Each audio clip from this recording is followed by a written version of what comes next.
Hello students, again welcome to the chemistry zone with आपका favourite chapter thermodynamics. फिर से आज नई दो एंथैल्पी लेके हम आए हैं। इसमें सबसे पहले आज पढ़ेंगे हम एंथैल्पी ऑफ एटोमाइजेशन। अब यहाँ पे एंथैल्पी ऑफ एटोमाइजेशन, अब केमिस्ट्री में जब भी कोई टर्म पढ़ोगे ना तो उसके वर्ड्स जो है उसमें सारी फीलिंग्स को हमने कलेक्ट किया है। पूरा केमिस्ट्री फील करने का सब्जेक्ट है। If you have feelings then you can love chemistry. So here it is atomization. Now atomization, तो एटोमाइजेशन वर्ड से ही पता चल जाएगा कि एटम बनाने का कुछ प्रोसेस होगा। तो एटम हम कहाँ से लाएंगे? तो मॉलिक्यूल से लाएंगे। तो जो मॉलिक्यूल होते हैं उनको ब्रेक करके हम एटम्स में कन्वर्ट करेंगे। अब किसी भी चीज़ को ब्रेक करना है ना, तो ब्रेक करने के लिए तो एनर्जी चाहिए ही चाहिए। तो यहाँ पे मेरे पास हाइड्रोजन गैस है, तो बट ऑब्वियस है कि ये हाइड्रोजन का मॉलिक्यूल है। हाइड्रोजन के दो एटम के बीच में यहाँ पे बॉन्ड है। ये वाले बॉन्ड को मुझे ब्रेक करना है, और ये बॉन्ड को मैं ब्रेक करूँ अगर, तो मुझे दो हाइड्रोजन गैसियस एटम मिलेंगे। तो यहाँ पे मैंने मॉलिक्यूल को एटम बना दिया। मैंने मॉलिक्यूल को क्या किया? उसके ओरिजिनल एटम्स में कन्वर्ट कर दिया। तो अगर किसी मॉलिक्यूल को ब्रेक करके उसके जितने भी एटम हैं उसे सेपरेट कर दो, और उसके लिए हमें जो एनर्जी देना पड़ता है उस एनर्जी को हम क्या बोलते हैं? Enthalpy of atomization. तो यहाँ पे डेफिनेशन है, when 1 mole of given substance dissociates into gaseous atoms. When 1 mole of given substance two atoms, the enthalpy change related with that process is called enthalpy of atomization. तो यहाँ पे hydrogen molecule जो है उसको atomisation में मैंने convert किया है, मेरा एग्जाम्पल नंबर 1। तो यहाँ पे एंथैल्पी ऑफ एटोमाइजेशन है, तो बट ऑब्वियस सिंबल में छोटा सा ए लिख देंगे हम। तो एटोमाइजेशन का यहाँ पे ए लिखा होगा। तो ये हो गया आपका एंथैल्पी ऑफ एटोमाइजेशन। तो दूसरा कोई एग्जाम्पल लेते हैं। चलो, हमारे पास मीथेन गैस है, CH4 गैस। अब ये वाले मॉलिक्यूल में उसको एटम्स में मुझे कन्वर्ट करना है। तो C गैस और 4 atoms of hydrogen in gaseous face. तो ये जितने भी एटम का कॉम्बिनेशन था सबको मैंने तोड़ दिया, और तोड़ के सेपरेट कर दिया, एटम्स बना दिए। तो यहाँ पे जो मैंने हीट प्रोवाइड किया उसको भी मैं एंथैल्पी ऑफ एटोमाइजेशन बोलूँगी, और वो है 1665 किलो जूल पर मोल। इतना एंथैल्पी ऑफ एटोमाइजेशन है ये। फिर अगर हम तीसरा एग्जाम्पल चलो लेते हैं।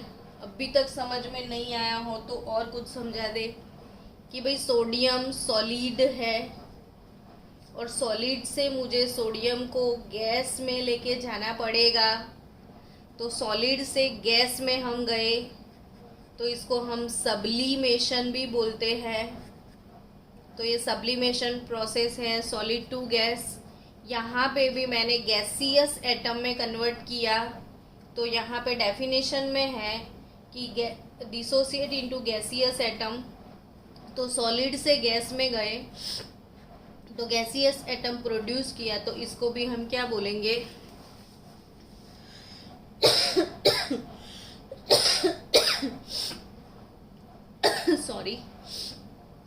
एंथैल्पी ऑफ एटॉमाइजेशन, और वो होगा 108.4 किलो जूल पर मोल। तो ये हो गया कि मॉलिक्यूल को हम एटम्स में कन्वर्ट करते हैं, उसके लिए जो हीट प्रोवाइड करेंगे उसको हम क्या बोलते हैं, एंथैल्पी ऑफ एटॉमाइजेशन। बट यहाँ पे कुछ कुछ चीज़ें सिमिलर भी हो रही है, तो उसको कंपेयर करें कि यहाँ पे मैंने हाइड्रोजन और हाइड्रोजन के बीच में जो बॉन्ड था उसको मैंने ब्रेक कर दिया। तो कोई भी डाई एटॉमिक मॉलिक्यूल होगा, डाई एटॉमिक मॉलिक्यूल, तो हम डाई एटॉमिक मॉलिक्यूल किसको बोलते हैं, तो जिसमें दो एटम्स होते हैं। तो हाइड्रोजन H2, Cl2, Br2, वैसे मॉलिक्यूल डाई एटॉमिक मॉलिक्यूल होते हैं। तो उसके अंदर जो बॉन्ड होता है उस बॉन्ड को मैं ब्रेक करती हूँ। तो अगर किसी बॉन्ड को मैंने ब्रेक किया है तो बॉन्ड को ब्रेक करने के लिए जो एंथैल्पी चाहिए ना, उसे बॉन्ड डिसोसिएशन एंथैल्पी और बॉन्ड एंथैल्पी भी बोल सकते हैं। तो यहाँ पे जो एंथैल्पी ऑफ एटॉमाइजेशन है उसको आप bond dissociation enthalpy of hydrogen भी बोल सकते हैं। तो ये बॉन्ड डिसोसिएशन एंथैल्पी भी है, ये एंथैल्पी ऑफ एटॉमाइजेशन भी है। यहाँ पे नहीं है, यहाँ पे तो 4 बॉन्ड हमने ब्रेक किए, so it is not bond dissociation enthalpy here, it is only enthalpy of atomization here. लेकिन यहाँ पे भी कुछ सिमिलर होता है कि यहाँ पे सॉलिड टू गैस मूव हो गए तो प्रोसेस का नाम क्या है, सब्लिमेशन। तो ये वाली एंथैल्पी को हम सब्लिमेशन एंथैल्पी भी बोल सकते हैं। तो सब्लिमेशन के लिए हम छोटा सा SUB लिखेंगे यहाँ पे।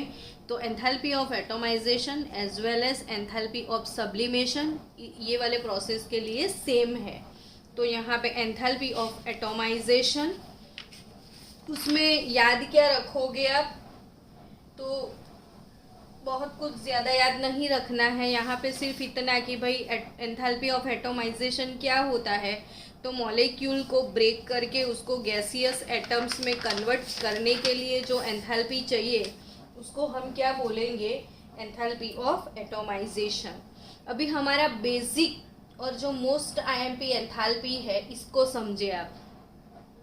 जो अपना आज का लेक्चर है लेक्चर नंबर 11, और इससे मैक्सिमम सम्स आपको 31 ईयर नीट का जो बुक हम यूज़ करते हैं ना, तो आज ये वाला लेक्चर पढ़ने के बाद आप वो 31 ईयर नीट का जो या 32 ईयर वाला जो भी what ever the book you have, तो वो लेके बैठ जाना। और इसमें थर्मोडायनेमिक्स के अब तक जो नीट जी एम्स में क्वेश्चन पूछते हैं वो सारे क्वेश्चन आप सॉल्व करना।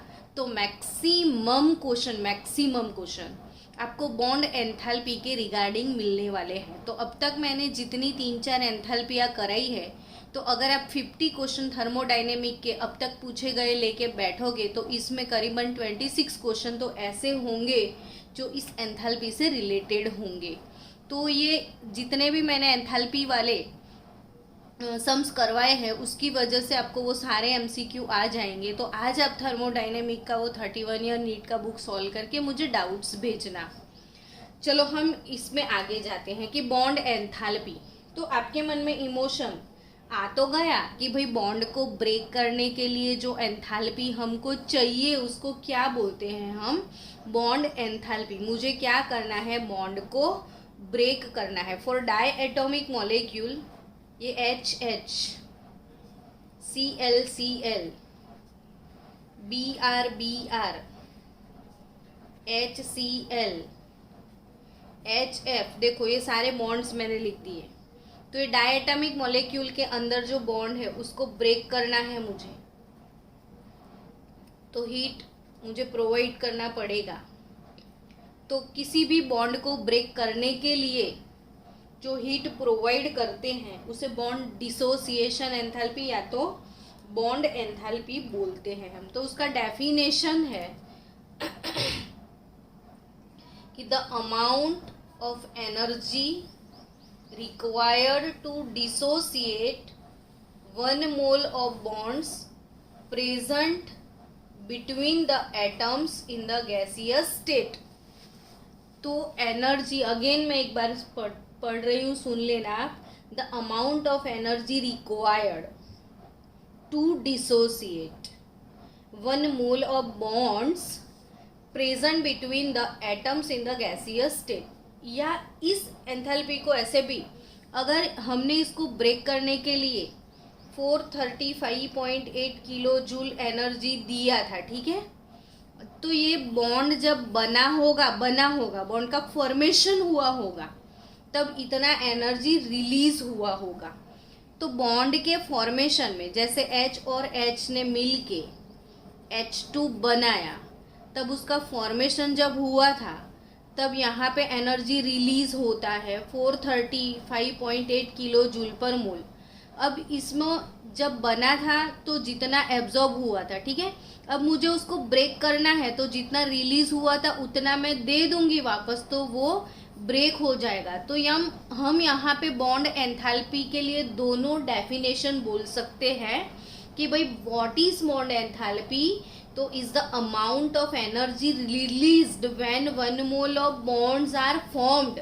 बॉन्ड्स बनते हैं तब रिलीज होता है, या तो बॉन्ड को ब्रेक करने के लिए जो एनर्जी चाहिए, उन दोनों के लिए कौन सा टर्म यूज करेंगे, बॉन्ड एंथैल्पी. और यहाँ पे ये छोटा सा बी मैंने लिख दिया. लेकिन इन केस ऑफ डायएटॉमिक मॉलिक्यूल्स, तो आप यहाँ पे देख सकते हो कि जितने भी डायएटॉमिक मॉलिक्यूल्स हैं, तो उसमें ये वाले बॉन्ड्स को ब्रेक करने के लिए मैंने जो एनर्जी दिया, तो बट ऑब्वियस यहाँ पे एटम्स ही मिलेंगे और कुछ नहीं मिलेगा. तो in case of for diatomic molecules bond dissociation enthalpy is also called enthalpy of atomization. तो इसको हम एंथैल्पी ऑफ एटोमाइजेशन भी बोल सकते हैं.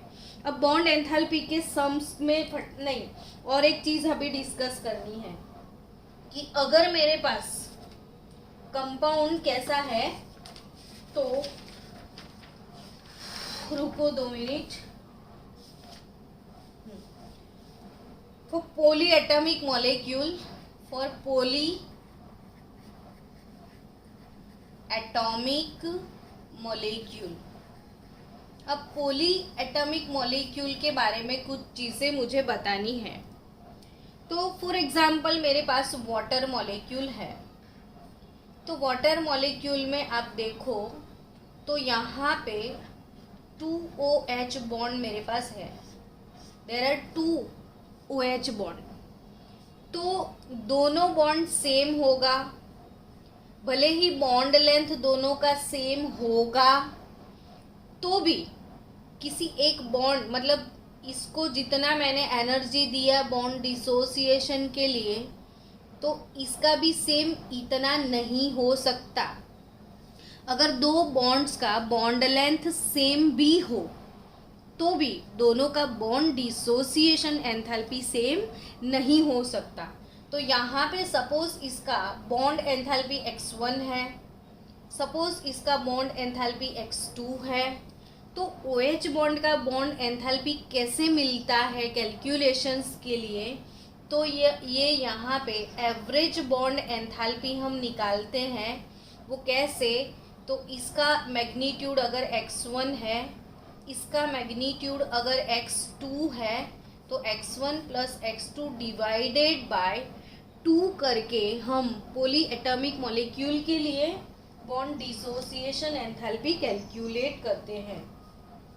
फॉर एग्जाम्पल मेरे पास मीथेन गैस है. तो मीथेन गैस की मैं बात करूं, तो मीथेन गैस, इसमें 4 CH बॉन्ड है, सबको पता है. आप वो भी जानते हो कि चारों की बॉन्ड लेंथ 112 पिकोमीटर वो सेम ही है. तो भी फर्स्ट अपने अगर CH बॉन्ड, तो फर्स्ट CH बॉन्ड, सबसे पहले CH बॉन्ड ब्रेक करोगे आप, तो फर्स्ट वाले की bond enthalpy 427 kilo joule per mole है. उसके बाद सेकेंड का नंबर आएगा। आप एक साथ तो 4 ब्रेक कर नहीं सकते हो, स्टेप बाय स्टेप करोगे। तो उसके बाद दूसरा बॉन्ड जब आप ब्रेक करोगे तो 439 किलो जूल पर मोल मिलेगा। फिर तीसरा ब्रेक करोगे आप तो 452 किलो जूल पर मोल मिलेगा। और फोर्थ के लिए आपको 347 किलो जूल पर मोल मिलेगा। तो यहाँ पे आपने देखा कि जैसे एक एटम गया तो बाकी बचे ये वाले 3 हाइड्रोजन, तो यहाँ पे अट्रैक्शन बढ़ जाता है। तो उसको ब्रेक करने के लिए थोड़ा ज़्यादा एनर्जी देना पड़ता है। फिर भी अट्रैक्शन बढ़ गया तो ज़्यादा हो गया, फिर सिर्फ एक बॉन्ड बचा तो वो टूट गया। तो यहाँ पे what is the average bond enthalpy of CH bond? तो bond enthalpy of CH bond, तो 1 + 2 मतलब 427 + 439 + 452 + 347 डिवाइडेड बाय 4 करना रहता है। तो इसको टोटल होगा 1665 डिवाइडेड बाय 4। तो यहाँ पे CH बॉन्ड एंथैल्पी मिलेगा 416 किलो जूल पर मोल।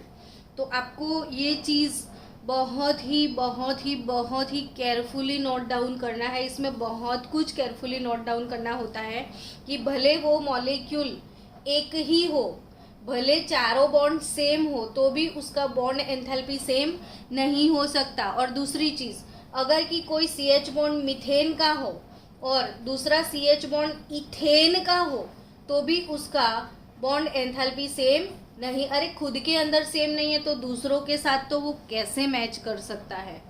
तो वो हर एक मॉलिक्यूल के बॉन्ड एंथैल्पी अलग अलग होते हैं, एक के दूसरे के साथ कंपैरिजन नहीं कर सकते हम। तो यहाँ पे वैसे मैंने 4 बॉन्ड ब्रेक किए तो मैंने 4 टाइम जो एनर्जी दिया इसका टोटल मुझे ये मिला 1665। तो इसको, ये जो टोटल है, इसको हम एंथैल्पी ऑफ एटोमाइजेशन बोल सकते हैं। तो यहाँ पे ये बोल सकते हैं कि enthalpy of atomisation divided by 4 methane molecule के लिए, तो enthalpy of atomisation divided by 4 हो जाएगा। अब इसके रिगार्डिंग जो क्वेश्चन आते हैं, फटाफट हम क्वेश्चन की तरफ भागते हैं। Calculate the bond enthalpy of HCl given that the bond enthalpy is of H2. Here we are given, हमको क्या दिया गया है, तो given that bond enthalpies, तो HH बॉन्ड एंथैल्पी हमारे पास है, Cl बॉन्ड एंथैल्पी हमारे पास है, HH का वैल्यू है 430 किलो जूल पर मोल और Cl का हमको दिया है 242 किलो जूल पर मोल एनर्जी हमारे पास है। तो हमको क्या फॉर्मेशन एंथैल्पी फॉर HCl वो भी है हमारे पास। तो यहाँ पे formation enthalpy of HCl standard, और वो है -91 किलो जूल पर मोल फॉर्मेशन एंथैल्पी है। तो हमको कैलकुलेट क्या करना है, यहाँ पे bond enthalpy of HCl calculate करना है। तो बॉन्ड एंथैल्पी ऑफ HCl कैसे हम कैलकुलेट करते हैं, देखो आप। तो बॉन्ड एंथैल्पी ऑफ HCl, तो bond enthalpy of HCl calculate करना है मुझे। तो HCl गैस कैसे बनता है, तो उसका इक्वेशन पहले लिख देते हैं। H2 gas plus Cl2 gas gives 2 HCl gas. यहाँ पे फॉर्मेशन 2 मोल का है, हमेशा हम फॉर्मेशन 1 मोल के लिए ही यूज़ करते हैं। तो इसको हम 1 मोल में कन्वर्ट कर दे तो half mole of H2 gas, पेन हमारी बहुत सारी ख़त्म हो गई है, तो half mole of Cl2 gas, ये भी ख़त्म हो गया, रुको वेट फॉर 2 मिनट बच्चे लोग।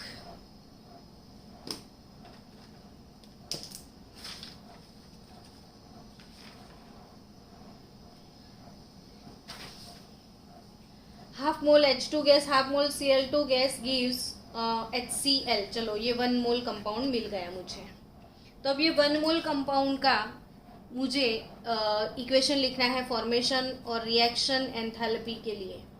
तो यहाँ पे मैं रिएक्शन इक्वेशन यहाँ पे very carefully, very very very carefully note down करना। मैं 10 बार बोल रही हूँ, 50 बार बोल रही हूँ, ऐसा समझो कि हर एक क्वेश्चन में जब हम एंथैल्पी कैलकुलेट करते हैं तो हमेशा इक्वेशन क्या आता है, प्रोडक्ट माइनस रिएक्टेंट। जैसे इंटरनल एनर्जी है तो internal energy of product minus internal energy of reactant. अगर एंट्रोपी है तो entropy of product minus reactant. Enthalpy है तो एंथैल्पी ऑफ प्रोडक्ट माइनस सब कुछ में प्रोडक्ट माइनस रिएक्टेंट आता है। लेकिन जब बॉन्ड एंथैल्पी की बात आती है तो प्रोडक्ट माइनस रिएक्टेंट नहीं, रिएक्टेंट माइनस प्रोडक्ट करना होता है। तो यहाँ पे रिएक्टेंट माइनस प्रोडक्ट लेना होता है, वो खास याद रखो। तो यहाँ से क्वेश्चन इसीलिए बहुत सारे आते हैं कि हर एक बच्चा यहाँ पे गलती करने का चांस रहता है। हम जल्दी में क्या करके आ जाते हैं, प्रोडक्ट माइनस रिएक्टेंट। तो यहाँ पे summation of bond enthalpies of reactant minus summation of bond enthalpies of product. तो रिएक्टेंट माइनस प्रोडक्ट। अब यहाँ पे रिएक्टेंट क्या है, तो HH, तो half mole bond enthalpy of HH bond plus half mole bond enthalpy का फॉर्म ऐसे सिंबल लिखते हैं, bond enthalpy H for ClCl bond minus bond enthalpy of HCl bond. तो कैसे आया समझ में कि half mole of bond enthalpy of HH plus half mole of bond enthalpy of ClCl minus bond enthalpy of HCl। तो यहाँ पे half mole of bond enthalpy of HH, तो ये 430 divided by 2 plus 242 divided by 2 minus bond enthalpy of HCl, वो तो calculate करना है मुझे।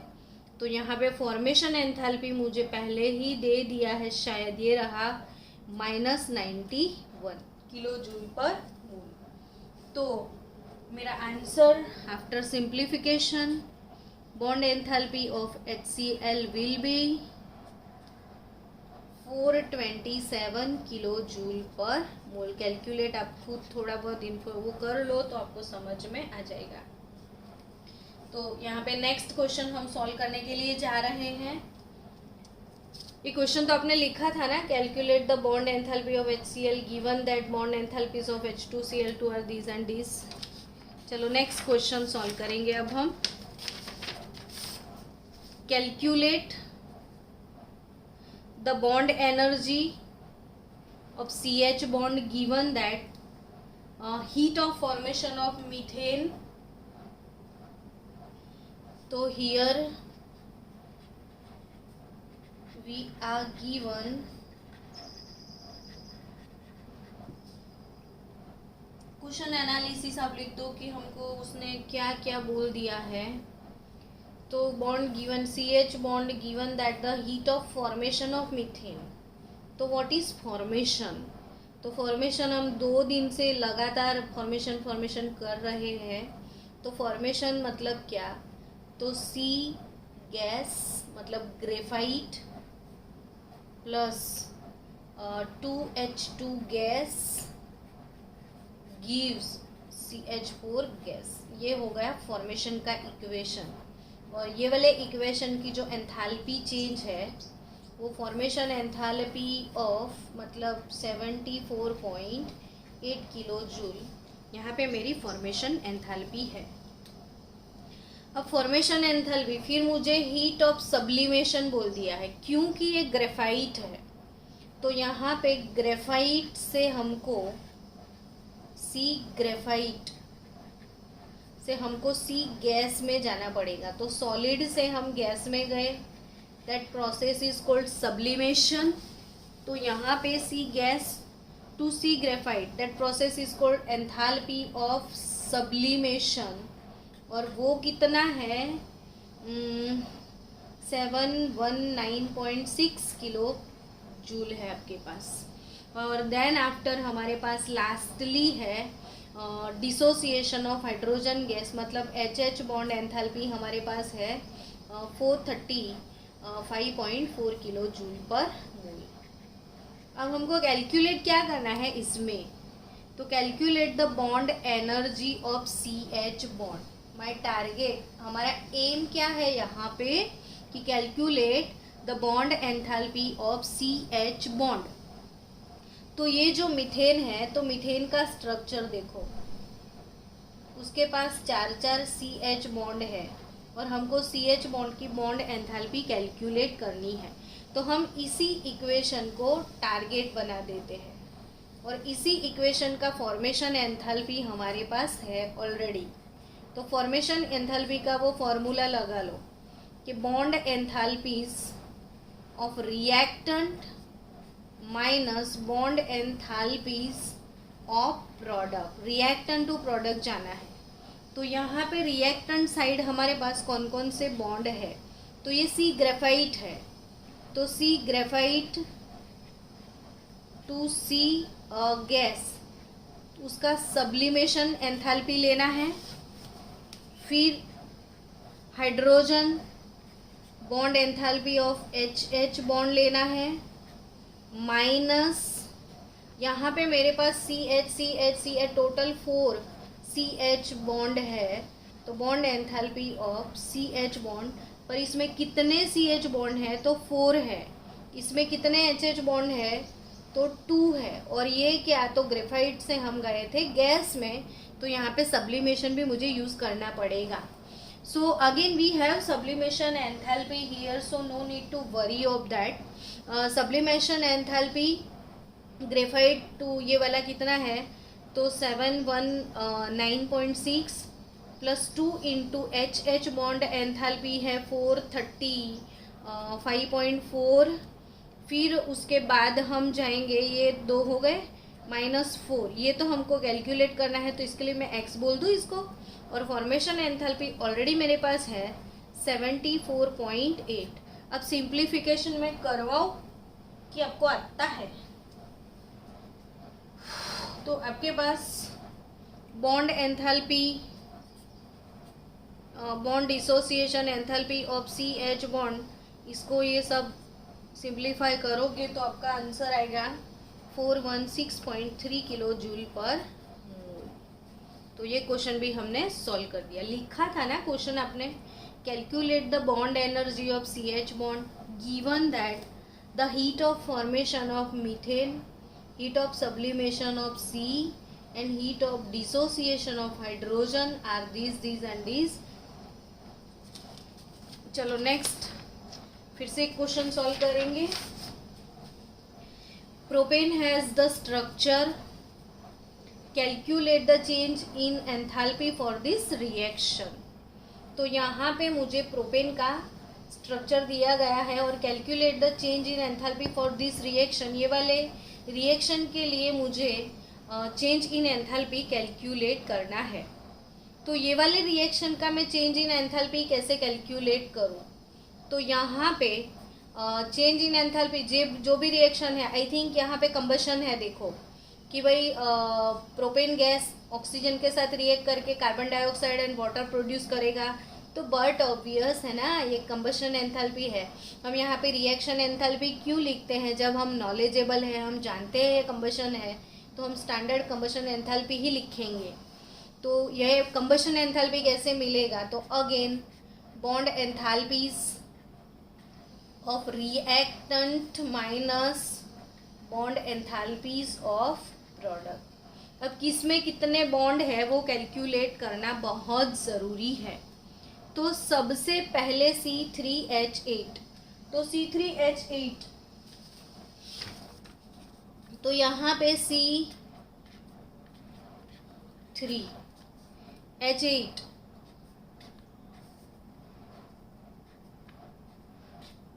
तो कितने बॉन्ड है इसमें, सोचो अब आप। तो ये बहुत केयरफुली आपको समझना होता है कि कहाँ कितने बॉन्ड लगे हुए हैं। तो ये कार्बन कार्बन सिंगल और अगेन कार्बन कार्बन सिंगल, तो we have 2 carbon carbon single bond here. फिर उसके बाद हमारे पास सी एच बॉन्ड है ना सारे, तो 1 2 3 4 5 6 7 8, तो 8 हमारे पास सी एच सिग्मा बॉन्ड है। तो यहाँ पे हमको लिखना पड़ेगा 2 mole of carbon carbon single bond, 8 mole of carbon hydrogen single bond plus O2।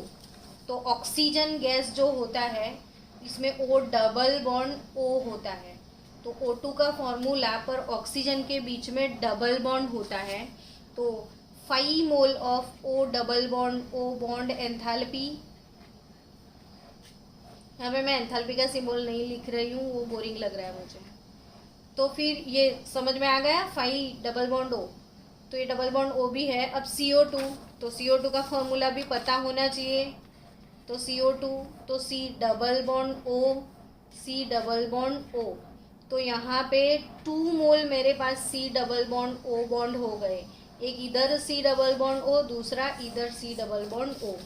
तो CO2 में 3 मोल C double bond O bonds हैं हमारे पास। फिर 4 मोल H2O में, H2O में कौन कौन से बॉन्ड होंगे, तो OH OH, तो H2O में OH OH, तो there are 2 OH bond for 1 mole of H2O, और इधर 4 मोल ऑफ H2O है, तो 2 OH इंटू 4 करोगे तो आपके पास 8 मोल ऑफ OH बॉन्ड आ जाएंगे। तो अब सबकी वैल्यूज़ आप डाल दो, तो सबकी वैल्यूज़ मुझे लिखनी है इधर। तो 2 moles of carbon carbon bond, तो 347 किलो जूल पर मोल। फिर 8 मोल्स ऑफ CH, तो 414। फिर आपके पास 5 moles of O double bond O, तो 498 हो जाएगा, minus 3 into C double bond O, तो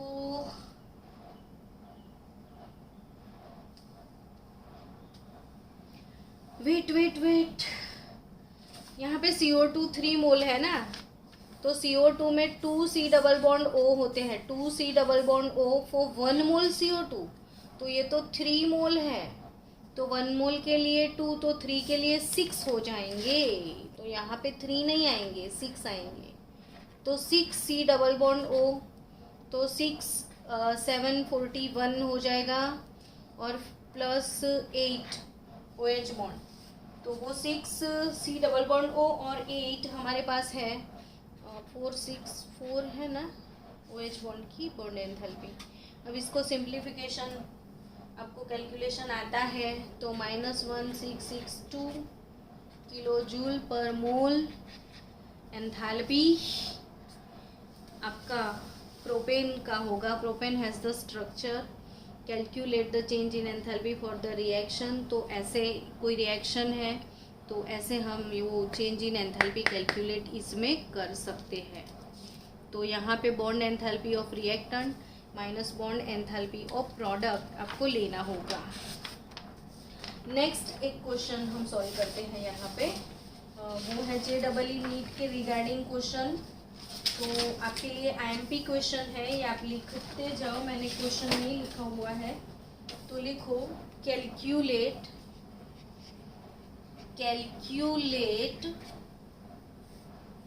the resonance energy, calculate the resonance energy of N2O from the following data. तो from the given data आपको क्या निकालना है, रेजोनेंस एनर्जी। अब यहाँ पे आपके पास formation enthalpy of N2O, here we are given formation enthalpy of N2O is nothing but 82 kilo joule per mole है।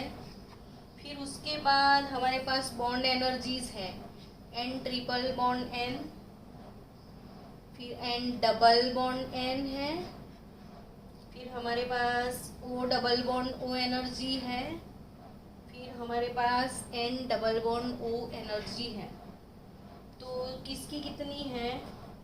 तो यहाँ पे N triple bond N 946 kilo joule per mole, फिर N double bond N 418 kilo joule per mole, फिर हमारे पास है 498 kilo joule per मोल, और फिर बाद में लास्ट में है 607 किलो जूल पर मोल। अब आपको क्या कैलकुलेट करना है? Resonance energy. तो आप हमेशा रेजोनेंस एनर्जी आपको बोर्ड में नहीं आता है, लेकिन नीट के लेवल पे या JEE वालों को आराम से ये क्वेश्चन आ सकता है। तो व्हाट इज रेजोनेंस एनर्जी? आपको रेजोनेटिंग फॉर्मूला पता है, तो एक फार्मूला से दूसरे फार्मूला में जो कन्वर्जन होता है, जैसे बेंजीन के लिए देयर आर 2 फार्मूलाज A और B थे, और दोनों में वो इंटर कन्वर्टिबल था, तो उसको हम रेजोनेंस बोलते थे। तो वो इंटर कन्वर्जन के लिए, रेजोनेंस के लिए हमेशा एनर्जी चाहिए होती है, तो that energy is called resonance energy.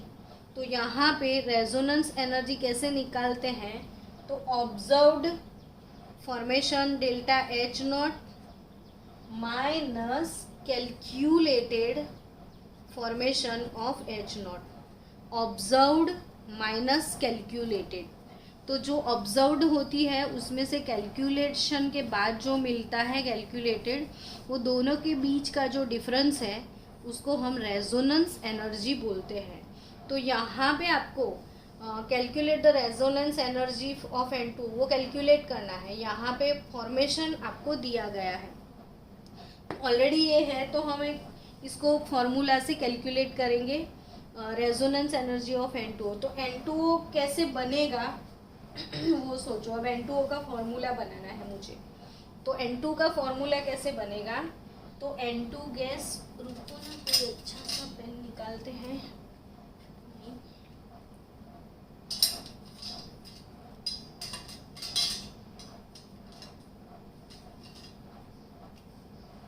N2 gas, ये भी मरा सा पेन है।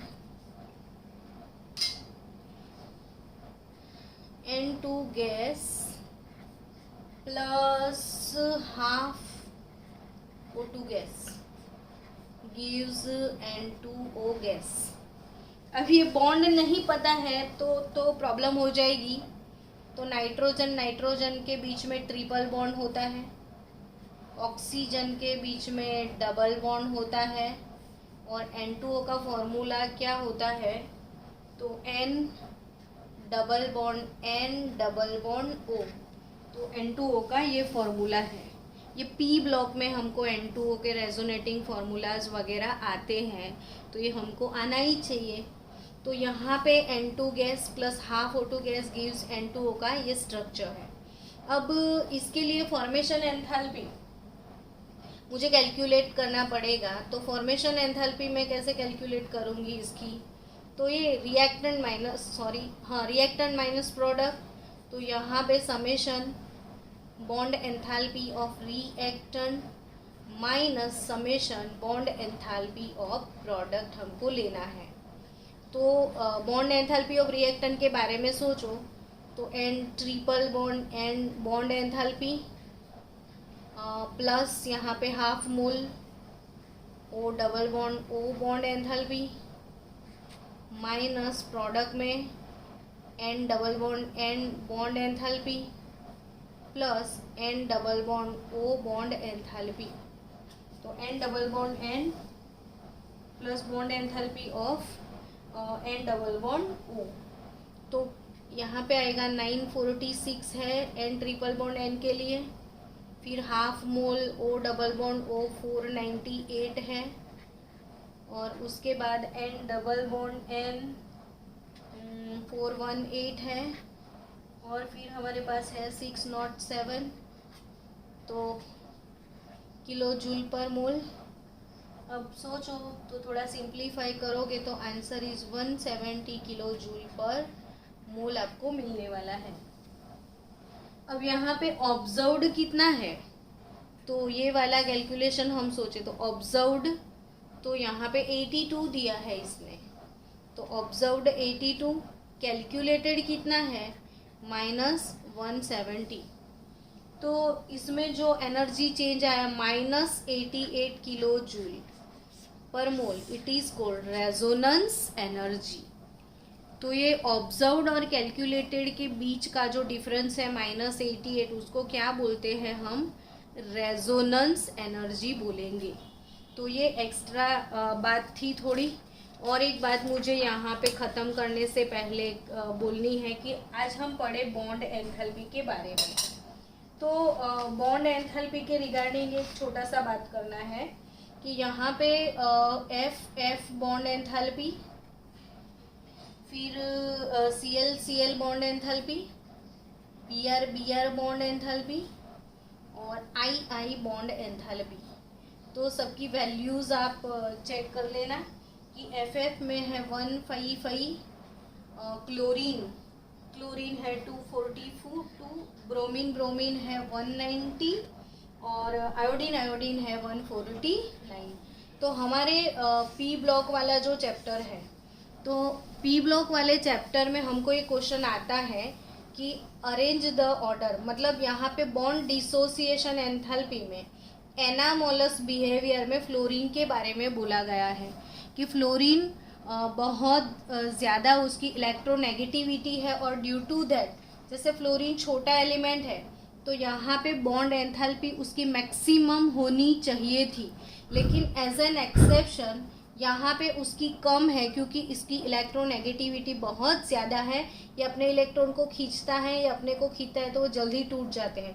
तो यहाँ पे नीट जी के लिए आप याद रखो कि ये ऑर्डर क्या है। तो सबसे ज़्यादा बॉन्ड एंथैल्पी क्लोरीन का है, उसके बाद आएगा ब्रोमीन, फिर बीच में आएगा फ्लोरीन और फिर लास्ट में आएगा आयोडीन।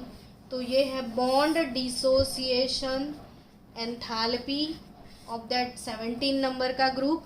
तो इसको बिना भूले याद रखना, क्लोरीन, ब्रोमीन, फिर फ्लोरीन और लास्ट में आएगा आयोडीन। तो मिलते हैं नेक्स्ट लेक्चर में।